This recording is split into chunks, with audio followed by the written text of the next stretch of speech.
Every once in a while, I'll listen to an interview from an artist that I've reacted to their music just to get a gist of their personality.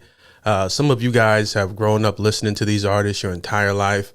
I may have heard the music, but I definitely wasn't listening to it if it wasn't something that I typically would listen to, because I have a really great ability to tune people and music out. All right. So David Bowie has always been one of the biggest things, but I've never listened to his music prior to starting the music reaction channel, but I've become a big fan of his music and I'm interested in his mind. All right. And the title of this video is David Bowie, To Be an Artist is to Be Dysfunctional, March 31st, 1998, Charlie Rose. I would rephrase that and say to be an exceptional artist is to be like really dysfunctional. Because anybody can be an artist, you know what I mean? But Michael Jackson was very dysfunctional. David Bowie, I'm assuming in this interview or short interview that I'm going to watch, is going to say some things that makes a troubled artist. I like troubled artists. I also believe that they make the greatest music because when you've been through a lot, it forces you to go places that a lot of people who've lived a different lifestyle have never been. That's just my take. But if you like me doing these segments from time to time where I follow up on an artist and watch an interview or learn a little bit about them, especially artists that I'm a fan of, let me know in the comment section, like the video, subscribe. Let's go ahead and check this out. Well, I had a way of working through musical problems by painting them out at one time. Well, I had a way of working through musical problems by painting them out at one time, and that seems to have disappeared over the years. But you've lost that ability? Yeah. For one reason or another, that seems to have changed now. All right, let's take a look at some of them, and then we'll come back. These are the kinds of images that have been downloaded. These have been, in fact, downloaded by our group here from your website, www.bowieart.com. Okay, let's take a look at the first thing. I like it. What's that? Could this be Iggy Pop, huh? It certainly could be Iggy Pop. That's Iggy Pop in 1976, as I saw him, when... Not sure who Iggy Pop is. We were living in Berlin. We just moved. We both had fairly severe drug problems. And Wow.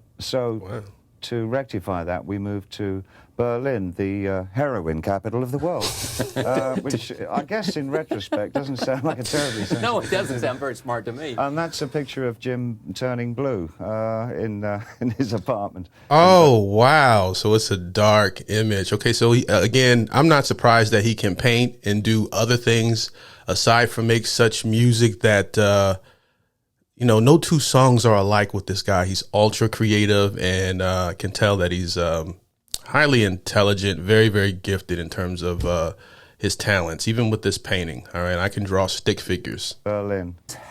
Tell me the satisfaction of completing a painting where you're on, that you like a lot. For me, the satisfaction of that.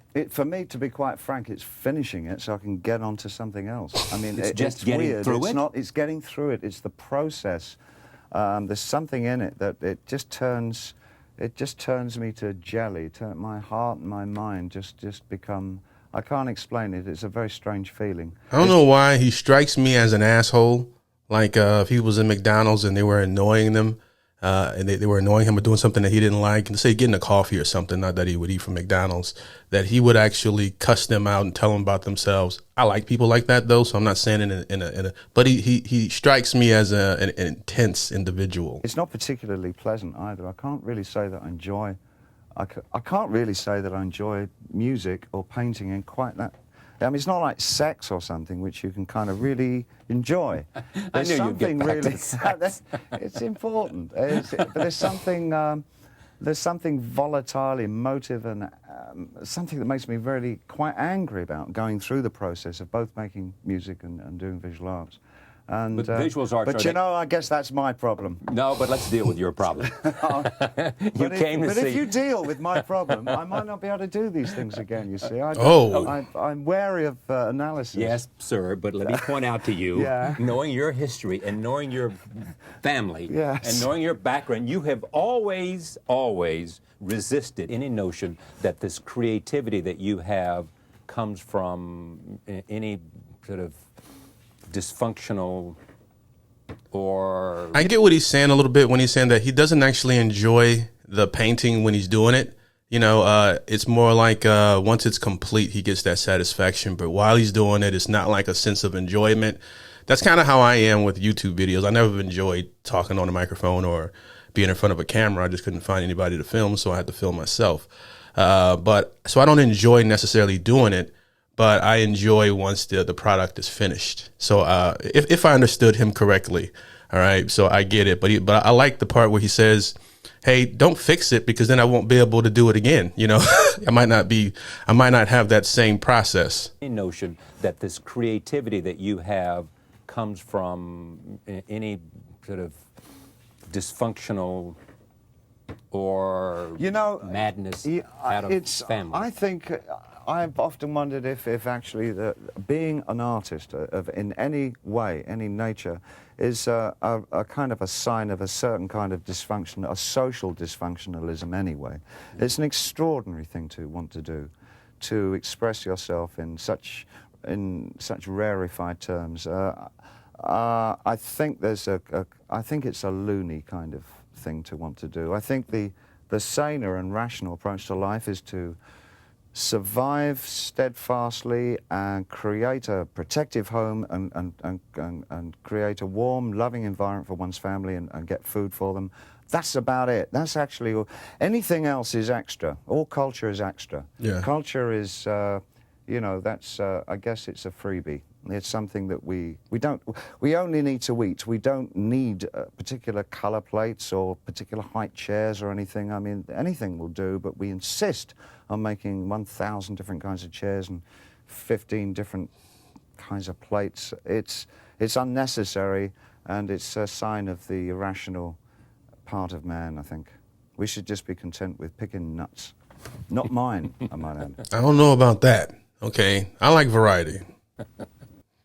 Please welcome Nikki Glaser. Nikki Glaser. I didn't know I had autoplay on.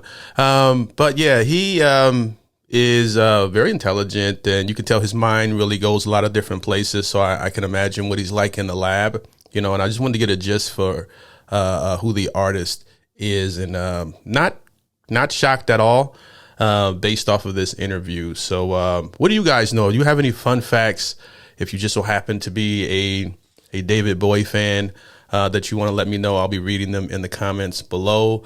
Let me know what other artists you guys would like to see me do a reaction to, or maybe read up on, on camera in the comment section below. If you like the video, like, subscribe, hit that notification bell, that good stuff. And I appreciate you guys for watching. Peace.